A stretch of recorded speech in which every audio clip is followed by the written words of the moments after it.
పెహల్గాంలో పర్యాటకులపై terrorist attack వెనుక China హస్తం ఉన్నట్లు సందేహాలు వ్యక్తమవుతున్నాయి. దాడిలో పాల్గొన్న 5 ఉగ్రవాదులు చైనాకు చెందిన ఫోన్లు, ఇతర సామగ్రిని వాడినట్లు నిఘా వర్గాలు గుర్తించాయి.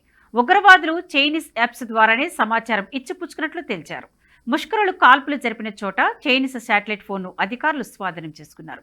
ఈ బలమైన ఆధారాల వల్ల చైనా సాయంతోనే పాకిస్తాన్ ఉగ్రదాడి జరిపినట్లు భద్రతా దళాలు, నిఘా సంస్థల అధికారులు అంచనా వేస్తున్నారు.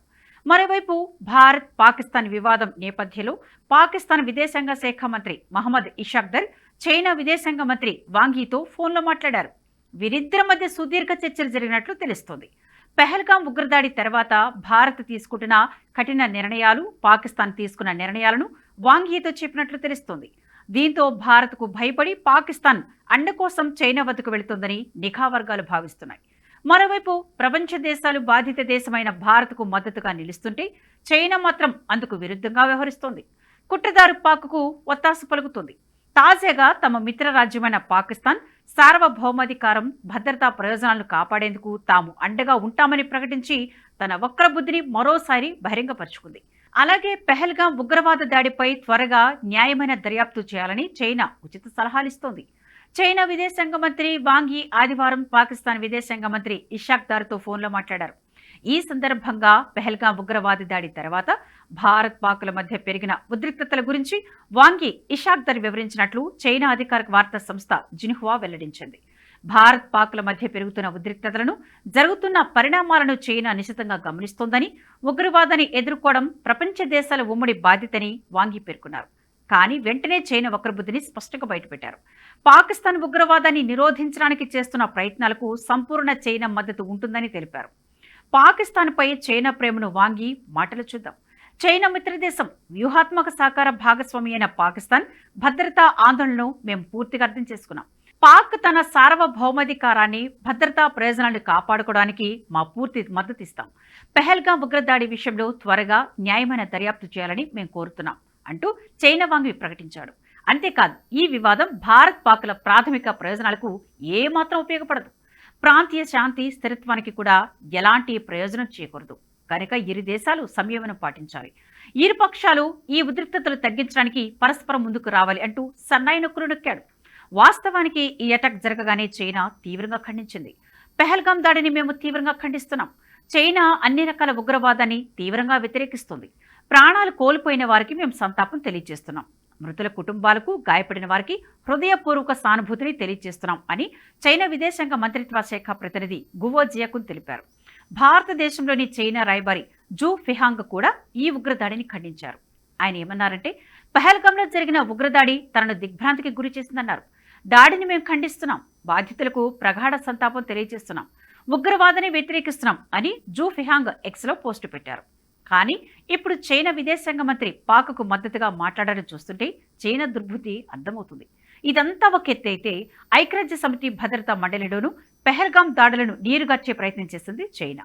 పుల్వామా దాడిలో భారత ప్రభుత్వానికి సహకరించాలని కోరిన మండలి ఈసారి మాత్రం అన్ని సంబంధిత అధికారుల గురించే ప్రస్తావించింది. ఉగ్రవాదం అంతర్జాతీయ శాంతికి తీవ్ర ముప్పని మండలి పేర్కొంది.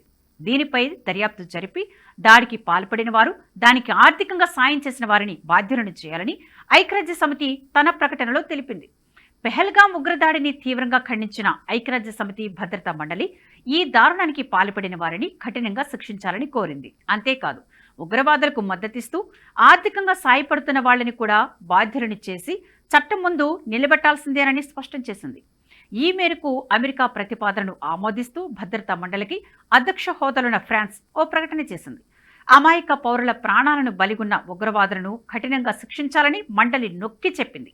అయితే 2019 నాటి పుల్వామా ఆత్మాహుతి దాడి సమయంలో ప్రకటన చేసిన ఐక్యరాజ్య సమితి భారత ప్రభుత్వానికి సహకరించాలని కోరింది. కానీ ఈసారి భారత పేరును ప్రస్తావించకుండా అన్ని సంబంధిత అధికారులకు సహకరించాలని తెలిపింది. ఇక ఈ ప్రకటన వెలువడడానికి ముందు చైనా మద్దతుతో పాకిస్తాన్ పెహల్గాం ఉగ్రదాడిని నీరుగార్చడానికి ప్రయత్నించింది. పెహల్గాం అటాక్ లో తమ ప్రమేయం లేదని పాకిస్తాన్ ముందు బుకాయించింది. అంతేకాదు, యుఎన్ఎస్సి ప్రకటనలోని పదాలను మార్చడానికి చైనా, పాకిస్తాన్లు ప్రయత్నించాయి. ఈ దాడితో తమ ప్రమేయం లేదని చెబుతూనే ప్రాణ నష్టంపై విచారం వ్యక్తం చేస్తున్నట్లు మొసలి కన్నీళ్లు కార్చింది.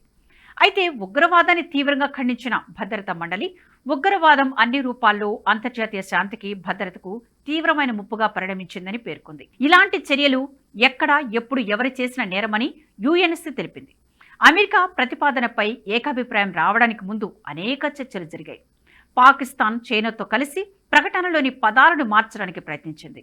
గతంలో పుల్వామా, జాఫర్ ఎక్స్ప్రెస్ రైలు దాడి వంటి ఉగ్రదాడులను మండలి ఖండించింది. స్థానిక ప్రభుత్వానికి సహకరించాలని కోరింది. కానీ ఐక్యరాజ్య సమితి తాజా ప్రకటనలు భారత ప్రభుత్వ ప్రస్తావన ఉంటే తమకు ఇబ్బంది తప్పదని పాక్ భావించింది. అందుకే ఈ ప్రకటనకు ముందు చైనాతో అభ్యంతరం చెప్పించింది. అలాగే తెలివిగా ఆ దేశ ప్రధాని షహబాజ్ షరీఫ్ పహల్గాం దాడిపై నిష్పక్షపాతంగా, పారదర్శకంగా విచారణ జరుపుతామని చెప్పారు. దీంతో భారత ప్రభుత్వం అనే పేరు ప్రస్తావించకుండా సంబంధిత అధికారులకు సహకరించాలని ఐక్యరాజ్య సమితి తన ప్రకటనలో తెలిపింది. ఉగ్రవాద దేశానికి దశాబ్దాలుగా పెద్దనిగా వ్యవహరిస్తున్న చైనా దక్షిణాసియాలో తన ప్రభావాన్ని కాపాడుకోవడానికి తాజా సంక్షోభాన్ని ఉపయోగించుకోవాలని చూస్తుంది. గతంలో భారత్, పాకిస్తాన్ మధ్య ఎప్పుడు గొడవలొచ్చినా చైనా పాకిస్తాన్ వైపే నిలబడుతూ వస్తుంది.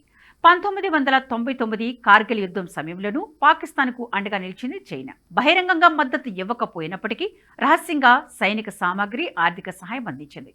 ప్రస్తుతం చైనా పాకిస్తాన్ ఆర్థిక కారిడార్ ద్వారా బీజింగ్ పాకిస్తాన్లు భారీ పెట్టుబడులు పెట్టింది.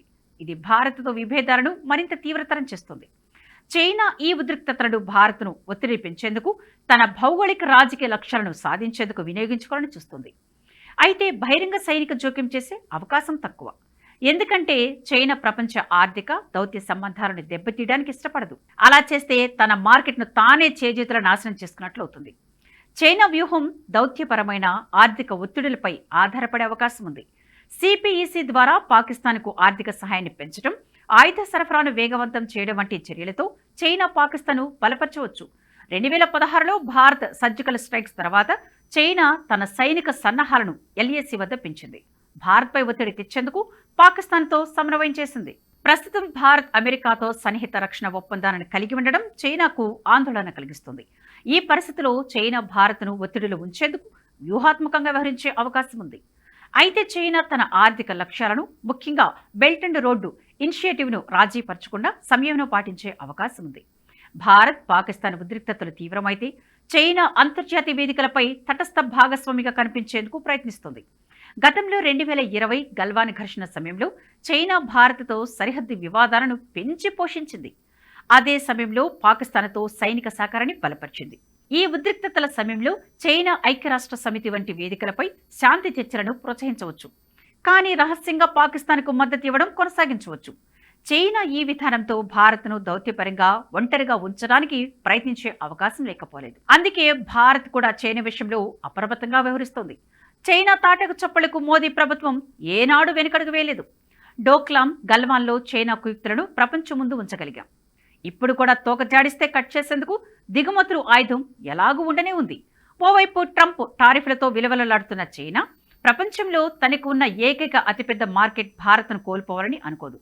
సో పైకి మేకపోతు గాంభీర్యం ప్రదర్శించిన మోదీ ముందు జిన్పింగ్ పప్పులేమీ ఉడకం. ఇదే సమయంలో పెహల్గాం విషయంలో పాకిస్తాన్కు చైనా పరోక్ష సాయాన్ని ప్రపంచం ముందు ఉంచగలిగితే చాలు.